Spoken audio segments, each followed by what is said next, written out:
Au nom du Père, du Fils et du Saint-Esprit. Amen. Bien, mes chers frères et sœurs, nous célébrons aujourd'hui une double fête. L'ascension du prophète Élie, les activités de Joseph, le père adoptif de Jésus. Un qui quitte le monde, l'autre qui y entre. Élie, qui fut sans doute le plus grand prophète de la première alliance, qui fait des grandes œuvres. Il était prophète en Israël dans un temps assez difficile. Le peuple avait abandonné les voies du Seigneur, guidé par le roi Akab, qui à son tour était sous la domination de sa femme, la reine Jézabel, qui n'était pas israélite, c'était une femme païenne, qui était d'une méchanceté légendaire. Je ne sais pas ici en France, mais chez nous en Belgique, quand on parle d'une femme qui est vraiment méchante, on dit c'est une Jézabel, en mémoire de cette reine d'Israël. Mais Élie, qui proclamait la parole du Seigneur avec ferveur, avec feu, en iconographie, elle est souvent représentée avec une épée en flamme. Il n'hésitait pas à reprocher au roi et à la reine leurs malfaits, au point que la reine voulait le faire assassiner. Il devait s'enfuir. Et il se cachait. On dirait à nos jours qu'il est tombé dans une dépression. Et il disait, mais enfin, qu'est-ce qui m'arrive? Tout le monde, tout Israël est contre moi. La reine veut me tuer. Que me va-t-il arriver?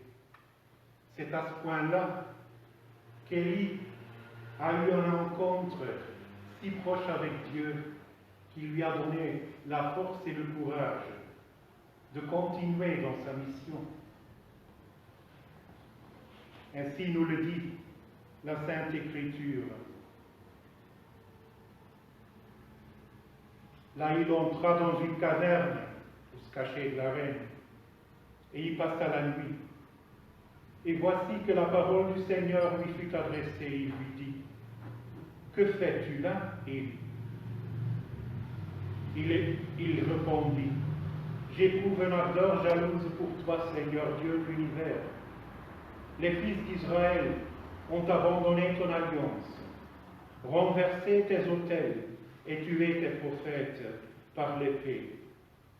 Moi, je suis le seul à être resté et ils cherchent à prendre ma vie. » Le Seigneur dit, « Sors et tiens-toi sur la montagne devant le Seigneur, car il va passer. » À l'approche du Seigneur, il eut un ouragan, si fort et si violent, qu'il fondait les montagnes et brisait les rochers. Mais le Seigneur n'était pas dans l'ouragan.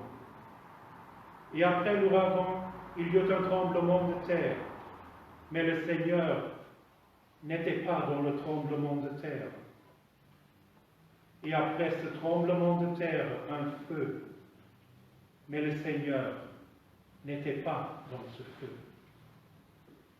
Et après ce feu, le murmure d'une brise légère.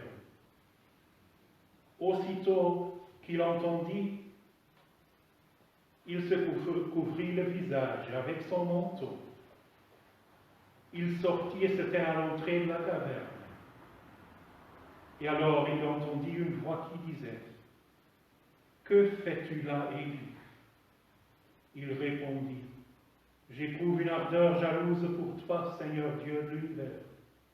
Les fils d'Israël ont abandonné ton alliance, renversé tes autels et tué tes prophètes par l'épée. Moi, je suis le seul à rester, et ils cherchent à prendre ma vie. » Et après ça, le Seigneur lui charge d'encore des missions prophétiques, jusqu'au point où il fut enlevé dans le char de feu. Élie avait besoin de rencontrer son Dieu. Mais Dieu n'était pas dans le wagon. Il n'était pas dans le tremblement de terre. Il n'était pas dans le feu. Dieu était dans le murmure d'une brise légère. C'est là où nous trouvons Dieu, dans le silence de notre intérieur, dans nos cœurs, où il nous donne la force, comme Élie, de poursuivre notre chemin. Et avec Élie, on célèbre Joseph. Quoi encore dire de lui ici dans cette église? Qu'on lui a chanté déjà les louanges à plusieurs reprises, en grand détail. Joseph, le père adoptif de Jésus, qui apparemment a choisi ce lieu pour y demeurer. Les grâces sont plusieurs. Demandez à Monseigneur Raphaël. Il pourrait vous dire, quand on parle de lui entre nous deux, on dit très, très affectueusement papa. Il faut demander à papa qu'il nous aide. Et il nous aide. Joseph, qui comme les évangiles nous lui présentent, n'était pas grand bavard. En fait, dans les évangiles, tous les passages qui parlent de Joseph, il ne parle jamais. Bien entendu qu'il a parlé dans sa vie, mais ce n'était pas la caractéristique plus importante. Joseph était un homme d'action, mais aussi avant tout un homme d'écoute.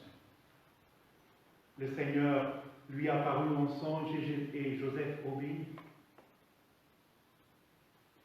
C'est ça que nous enseigne Joseph, être à l'écoute, et Élie, de trouver Dieu dans le murmure d'une brise légère. C'est ça que je souhaite à nous tous, dans ces temps que sont encore difficiles. Ça a été plus dur pendant le confinement. Au moins aujourd'hui, on peut de nouveau se réunir et prier ensemble. Mais qu'on puisse, avec Joseph, être à l'écoute de la voix de Dieu, avec Élie l'entendre dans le murmure de la brise légère. Au nom du Père, du Fils et du Saint-Esprit. Amen.